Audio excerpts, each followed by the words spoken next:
Bonjour les amis, c'est Oli le Belge. Et oui, Tracer 900 GT. Alors, je vous le dis souvent, mais elle est belle, hein. Ouais, c'est vrai, hein.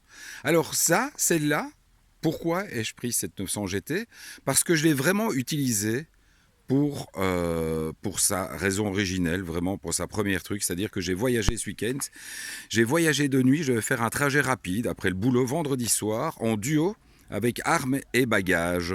Et donc j'étais plutôt vachement content d'avoir cette très très bonne GT parce que vraiment la protection est très sympa. Vous le voyez, le pare-brise est bien grand et à deux dessus, j'ai tenu une très bonne moyenne et je n'ai pas du tout été gêné par les valises qui restent très discrètes.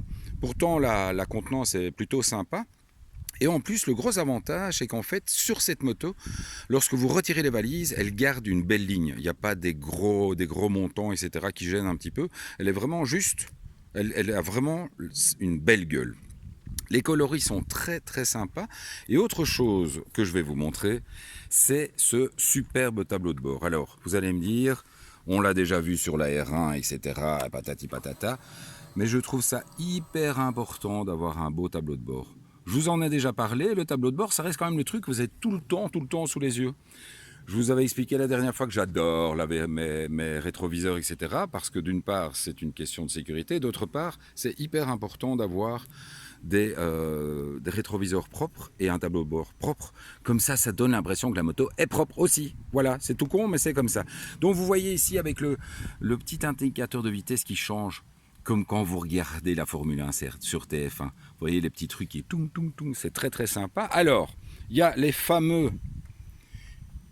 fameuse peinture autocollante, qui ne sont pas des autocollants, mais qui sont machin, etc. Si Speedy était là, il pourrait me dire, ben ouais, Oli, je t'ai déjà dit que ça s'appelait comme ça. Je ne sais plus comment ça s'appelle, ça va me revenir peut-être. Mais en tout cas, ça donne très bien. Et ça donne très bien aussi avec la petite ligne bleue, avec les jantes bleues, c'est très joli. Je vais me mettre un petit peu sur le côté. Ah non, je crois que j'allais me faire écraser par une voiture, mais pas du tout. Donc, que dire de plus? Ben voilà, on retrouve toujours ce fameux trois pattes que j'apprécie beaucoup parce qu'il est toujours aussi vivant, aussi festif. Il n'est pas du tout handicapé par le poids supplémentaire embarqué, hein. On ne sent vraiment pas la différence. Voilà, elle est vraiment très à l'aise. Alors justement, très beau regard, phare qui fonctionne très bien, et bonne idée de la part de Yamaha, un réglage aussi des phares de part et d'autre du tableau de bord qui est super important. Pourquoi? Parce que justement, hein, vendredi pendant la nuit, au départ, j'avais bien entendu, comme tout bon motard, complètement oublié de régler les sites, et à deux sur la bécane avec les baloches bien chargées, je ne me suis pas fait que des amis. Parce que clairement, j'éclairais dans les habitacles et même les camionneurs faisaient des appels de phare tellement c'était embêtant. Donc, ne pas oublier de régler vos phares lorsque vous voyagez chargés. C'est très important.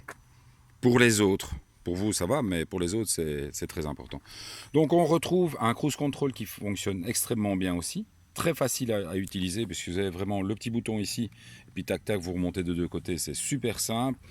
Le TCS. Et ici, le menu qui fonctionne plutôt bien aussi, puisque vous voyez, vous avez toutes les petites... donc le kilométrage, la température extérieure, température du moteur. Et alors, donc justement, voilà, donc on va dire sur un trajet autoroutier à allure plus ou moins légale, elle consomme 5,7 litres. Donc ça reste quand même très sage, hein. Mais non, c'est une bécane qui, de temps en temps, donne un peu envie d'attaquer. Et là, j'étais à 6,1 litres. Quand vous commencez à rouler fort, on peut tabler effectivement sur une consommation de 6,1 litres. Donc, je vous fais cette vidéo un petit peu, je ne vais pas dire à l'arrache, mais je le fais sur mon lieu de vacances. C'est pas trop mon habitude de le faire. Mais j'avais vraiment envie de vous sortir quelque chose à 20h. Alors, je voulais aussi remercier très certainement le 2600e abonné que j'aurai d'ici là. Et tous les autres, parce que c'est grâce à vous que je reçois toutes ces belles bécanes. Donc, merci à tous.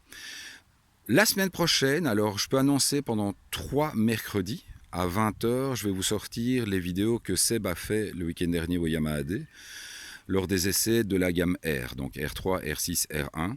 Il y aura aussi un tracking de cette moto sur le circuit de Mété, mais il y aura surtout les présentations statiques de Seb sur ses bécanes. Il a plein de choses intéressantes à vous raconter parce qu'il a eu l'occasion de bien s'amuser. Évidemment, malheureusement, au niveau caméra embarquée, il est bien entendu interdit d'utiliser des caméras sur les casques, enfin les GoPro, etc. sur circuit. Donc malheureusement, il y aura juste une ou deux caméras qu'on a eu l'occasion de placer sur les motos. Mais bon, c'est pas toujours évident parce que les timings sont très serrés. Pour le reste, je vous fais des gros bisous. On se retrouve la semaine prochaine pour une vidéo un peu plus complète et un peu plus travaillée, puisque je vais vous présenter un de mes filleuls et qui va venir faire une petite balade avec moi à moto. C'est la première fois qu'il va faire une grosse sortie en bécane. Et justement, on va un petit peu parler de la sécurité des enfants à moto, l'équipement, etc. Donc je vous dis à mercredi pour les R et à dimanche prochain pour la XSR 900 Abarth et l'enfant et la moto. J'avais déjà fait un papier il y a 10 ans là-dessus, mais on recommence. Allez, bisous les michetous, ciao.